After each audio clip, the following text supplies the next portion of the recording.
अस्सलाम वालेकुम, मेरा नाम है डॉक्टर मोहम्मद अतीक आज़म। आज हम जिस टॉपिक के बारे में बात करने लगे हैं ये आजकल बहुत ही कॉमन पूछा जाने वाला सवाल है। सवाल एक्चुअली ये है कि क्या हामला ख़वातीन या ऐसी ख़वातीन जिनका अभी फ्यूचर के अंदर इमीडिएट फ्यूचर के अंदर प्लान है फैमिली के लिए, या वो ख़वातीन जो अपने बच्चों को, माएँ जो हैं वो अपने बच्चों को दूध पिला रही हैं, क्या वो कोरोना की वैक्सीन लगवा सकती हैं या नहीं। जैसे कि आपको पता है कि इस चैनल के ऊपर जितनी भी अपडेट्स मैं देता रहता हूँ वो मैं सारी की सारी वर्ल्ड हेल्थ ऑर्गेनाइजेशन यानी WHO और CDC, centre of disease control of America जो है उसकी रोशनी में ही आपके तक पहुँचाता हूँ। तो आज हम फिर बात करेंगे इन्हीं दो अदारों के बारे में कि ये इसके बारे में क्या कहते हैं। असल में बात ये है कि जब भी हम हामला ख़वातीन के बारे में, प्रेग्नेंट फ़ीमेल्स के बारे में बात करते हैं तो हम इसलिए एहतियात से काम लेते हैं क्योंकि यहाँ पे अब एक ज़िंदगी का सवाल नहीं होता, यहाँ पे जो है वो अब दो ज़िंदगियों का सवाल है। माँ और बच्चे दोनों की सेहत का जो है वो हमें ख्याल रखना पड़ेगा। और दूध पिलाने वाली माएँ जो हैं वो बच्चों को दूध पिला रही होती हैं तो हमें ये ख़दशा होता है कि कहीं हम कोई वैक्सीन या कोई दवाई ऐसी तो नहीं दे रहे जो माँ के दूध के ज़रिए से बच्चे में चले जाए और फिर वो बच्चे के लिए नुकसानदेह साबित हो। इसीलिए जो अक्सर वालिदैन हैं और माएँ हैं वो इस वजह से जो है वो काफ़ी परेशान रहते हैं कि क्या वैक्सीन लगवाई जाए या ना लगवाई। तो WHO जो है वो ये कहता है कि दूध पिलाने वाली माएँ हैं या जो हामला ख़वातीन हैं या वो ख़वातीन जो कि अभी इमीडिएट फ्यूचर में प्लान कर रही हैं अपनी फैमिली के लिए,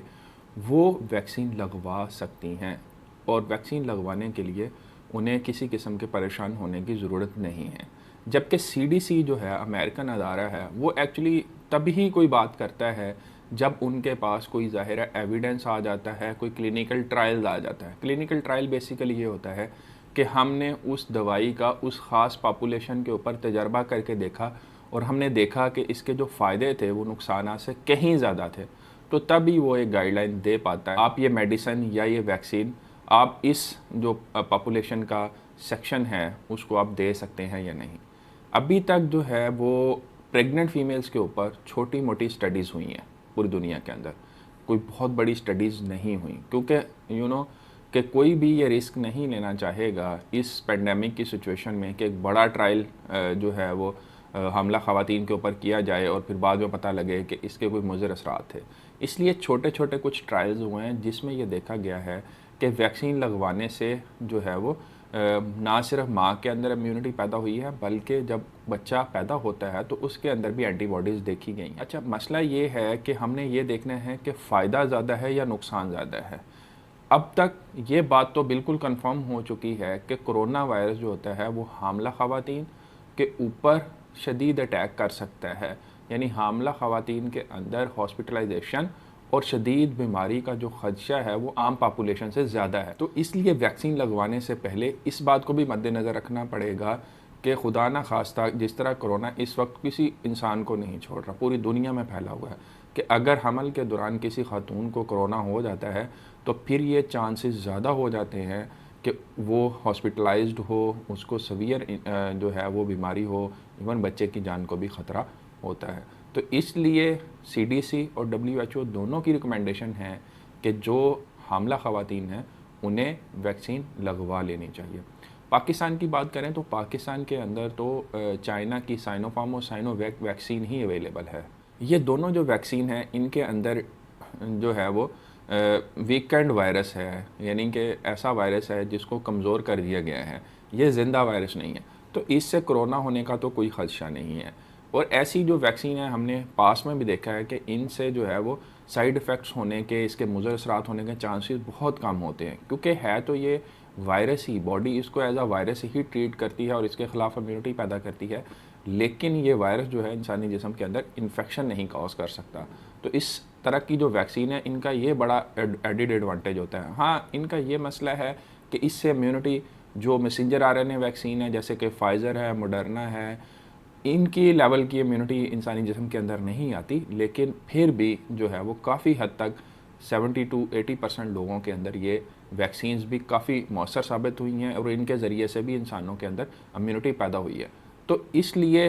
अगर जो है वो आपके पास साइनोफार्म साइनोवैक की जो है वो वैक्सीन अवेलेबल है और आपको गवर्नमेंट की तरफ से इंस्ट्रक्शंस आती हैं कि आपने ये वैक्सीन लेनी है, तो मेरे ख़्याल में कोई मज़ायका नहीं है इस वैक्सीन को लेने का, क्योंकि वर्ल्ड हेल्थ ऑर्गेनाइजेशन और CDC की भी यही रिकमेंडेशंस हैं कि हामला ख़वातीन जो हैं वो, या जो अपनी नियर फ्यूचर में फैमिली का प्लान कर रहे हैं लोग, वो वैक्सीन लगवा सकते हैं। अब बात कर लेते हैं दूध पिलाने वाली माओं के बारे में।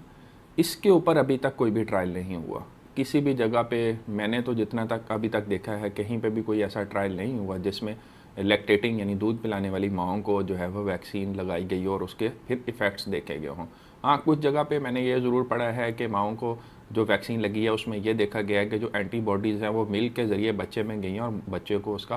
फ़ायदा हुआ है। WHO बहरहाल ये रिकमेंड करती है कि दूध पिलाने वाली माएँ जो हैं वो भी वैक्सीन लगवा सकती हैं, लेकिन CDC की जो गाइडलाइंस हैं उसमें अभी तक जो है वो